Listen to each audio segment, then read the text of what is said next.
I've read your mailbag in the past where you've mentioned when fighters have these kind of performances where someone may see a slight chink in the armor, all of a sudden everyone wants to fight them. Do you think now people are going to come out and challenge Beterbiev more? And do you think there's a different fight for him as opposed to a rematch? Someone else may challenge him. I've heard people say Canelo will beat him now. So what do you think? Who's the best challenge for Beterbiev outside of Bivol? And do you think now that people are going to start challenging more often because he didn't knock out someone, even though Bivol's a great fighter himself as well? Yes, I do. I think that's just how this era is. I think it's human nature. I think it happened in other eras, but it's very prolific in this era. When you see a fighter becomes vulnerable, everybody wants to fight him now. Even the coaches feel as though they can put together a game plan to fight the guy and overcome the guy. And it's just how boxing is. It's just how it is. And your fights become 10% tougher once guys see you in a slightly vulnerable state because of hope. They got more hope. Just think of all of the great destructive fighters that we've ever seen. Just think about them. When they get a tough fight, fighters fight them harder. Their fights become harder. Just think about them. I can Yeah, name them all. Look at George Foreman. He's the most destructive guy I've probably ever seen in my life. When Ali beat him, Ron Lau gives him life and death, and he's much better fighter than Ron Lau. And uh, he's from Philly. The Philly fighter, Jimmy Young. Jimmy Young beat him. You know what I mean? I'm just telling you, it's just how it is. It's just how it is. Guys fight you harder. Tommy Hearns is a knockout machine, right? Lost to Ray Leonard. Look at his next fight for the guy named Ernie Singletary. That fight went the distance. And Ernie Singletary was a club fighter. Guys fight you harder. Pernell Whitaker gets a draw versus Julio Cesar Chavez. What happens in his next fight? Frankie Randall beats him. Mm, yeah, yeah. Guys will just fight you.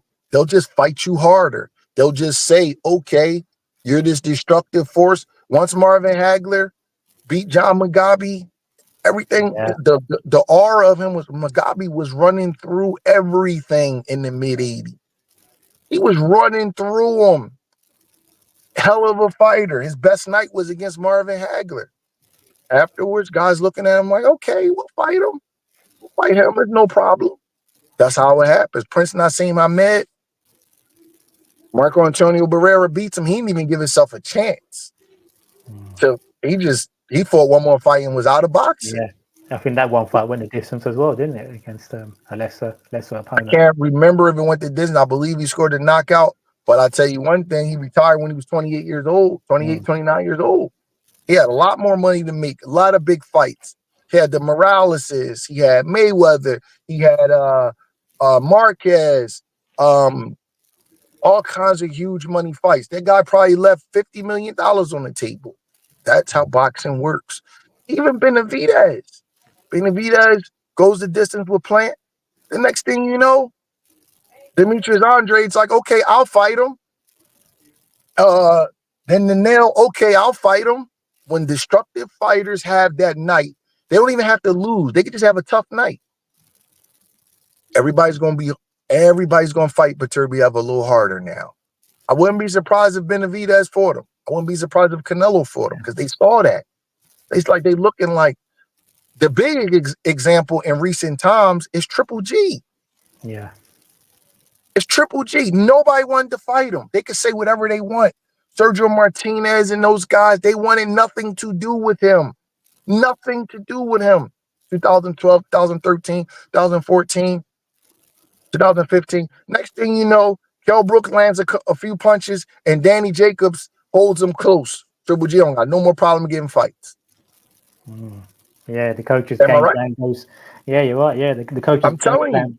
And not only do they not have problems getting fights, the fights get tougher. Does Yeah, it?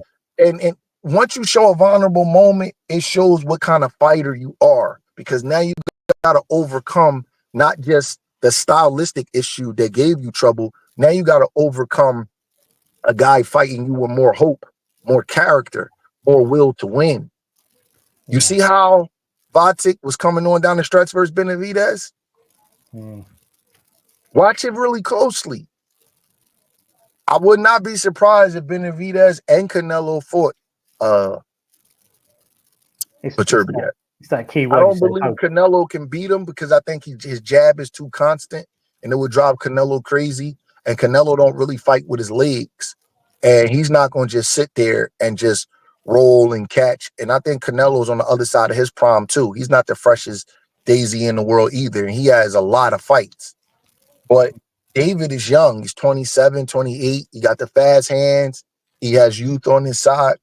I'm not picking him to win right now, but I could see a scenario where David could outpoint Beterbiev, to be honest with you. Especially if they fight like late 2025 or early 2026. If they don't fight next year, I'll pick David. Because the more training camps, you know what I mean, the more time goes on. Beterbiev will have had to beat Bivol again, then another tough fight, and then David's coming in there challenging him with them fast hands in the mid-range. That will be a hard fight for Beterbiev stylistically if he don't catch David. It will be hard for him to outpoint him.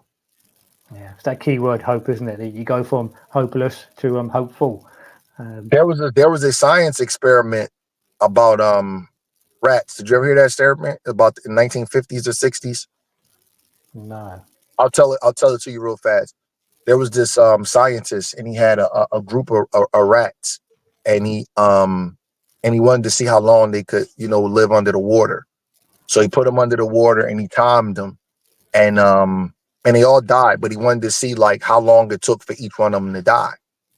And then the next experiment, what he did was right before that time came, he rescued them and took them out. Right. So then those same rats he put in there to see if they will go past that threshold of where the first rats went when he died, the rats that he saved, right?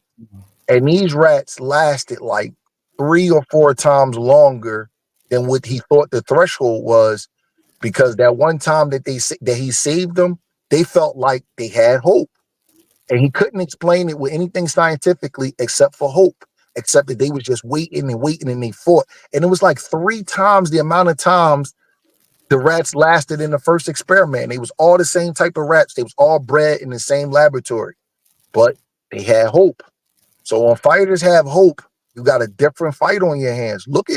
And it wasn't just age. Look at Julio Cesar Chavez's career before and after Pernell Whitaker. I'm telling you.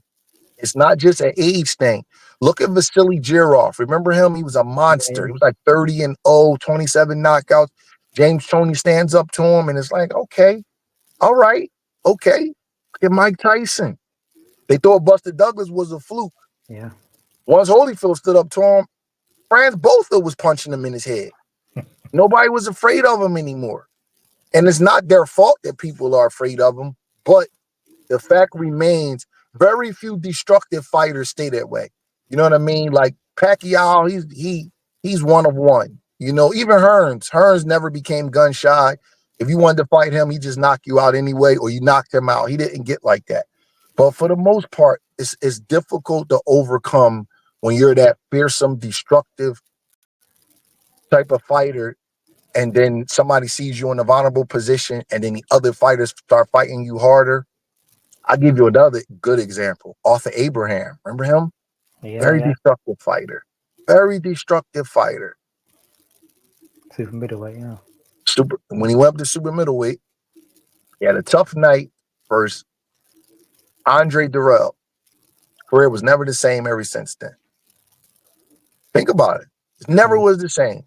They just took turns beating up on Abraham after that. So, and I'm not saying Beterbiev will fall into that category. What I'm saying is that his fights will get tougher. Kovalev is, what was he, 30-0 with 27 knockouts when he fought Ward? Look at the rest of his career after that. People Look forget at his career after the Ward fight. Yeah, people forget. Nobody was ever afraid of Kovalev again. You could call him the Crusher. You could call him anything you want. Nobody was ever afraid of him again after Andre Ward stepped to him. Yeah, and before, like you mentioned, I remember speaking to my friends and saying that he was maybe the number 2 or 3 pound fighter in the world at that time. He was number 3 on a pound-for-pound list in 2016-17. There you go, yeah. Yeah. Yeah, it's So really interesting. So that's when the mentality comes into it. When people say boxing, 80% mental, 20% physical. I think that's when it's really sort of tested, isn't it? When guys have that hope against you.